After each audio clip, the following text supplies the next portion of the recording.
안녕하세요. 코슬립 수면의원 신홍범 원장입니다.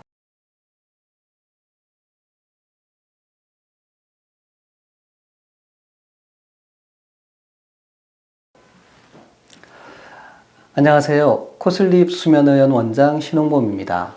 이 코골이 수면무호흡증이 우리 건강에 많은 해를 끼치는데요. 실제로 심장질환, 뇌혈관질환, 치매, 발병위험과도 관련이 있다고 해요.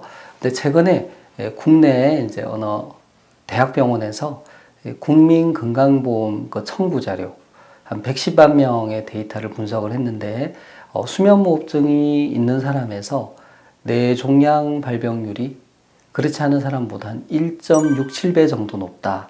이런 이제 분석 결과가 나왔다고 합니다. 이때 이제 수면무호흡증 환자가 약 한 19만 명 정도 되고, 그렇지 않은 사람들이 한 99만 명, 그 정도 되니까 한 110만 명 이상 되는 거죠. 여기서 이제 얘기하는 것이 수면무호흡증이 있으면 우리 수면이 이제 자꾸 분절이 되거든요. 그리고 뇌에 산소 공급이 안 됩니다. 뇌에 산소 공급이 안 되는 것 자체가 뇌에 악영향을 미친다는 거가 있고요. 또 수면이 분절된다는 거는 깊은 잠을 잘 수 없다는 거예요. 근데 우리가 깊은 잠을 잘 때 우리 몸에 면역 기능이 활성화가 됩니다. 그래서 면역 기능이 만약에 떨어지는 상황이 되면 뇌종양 발병 위험이 더 높아지는 거죠. 실제로 이제 우리 몸에 끊임없이 이제 암세포가 생기고 있는데 그게 이제 우리 면역계가 그 세포를 계속해서 제거하기 때문에 암 발병으로 이어지지 않는다고 합니다. 그런데 어떤 이유로 특히 이제 수면무호흡증 때문에 수면이 분절이 되고 깊은 잠을 자지 못해서 면역 기능이 떨어지게 된다면 그렇게 생기는 암세포를 적절한 시기에 바로바로 제거 못하게 되는 거죠. 그러면 이제 그 세포가 점점점 자라서 이제 뇌종양으로도 발병할 위험이 있다. 이렇게 이제 해석을 하고 있는 것 같습니다.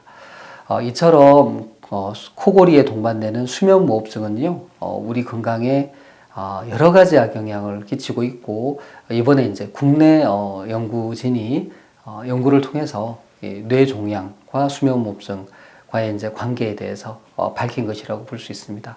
그래서 코골이 특히 이제 수면무호흡증에 자다가 입을 벌리고 숨을 쉰다든지 이렇게 컥하게 이렇게 숨 넘어가는 소리를 낸다든지 하는 그런 상황은 조금 좀 뭐라 그래야 될까 좀 무서운 상황, 좀 이상한 상황, 그런 상황이 아니라 건강에 심각한 위험이 있다는 그런 징후일 수 있습니다. 그래서 우리가 조기에 이제 진단을 해서 치료를 하는 게 필요하고요. 진단을 위해서는 수면다운 검사라는 걸 할 수 있고 또 치료는 양압기라 그래서 마스크를 쓰고 자면서 공기를 불어넣어서 기도가 막히는 걸 해결해 주는 그런 치료가 있는데 수면무호흡증 검사, 즉 수면다운 검사죠. 또 양압기 치료 모두 다 이제 국민건강보험이 적용이 되기 때문에 큰 경제적 부담 없이 접근할 수 있고요. 또 효과적으로 치료할 수 있습니다. 이상입니다. 경청해 주셔서 감사합니다. 구독, 좋아요, 알림 설정 부탁드립니다.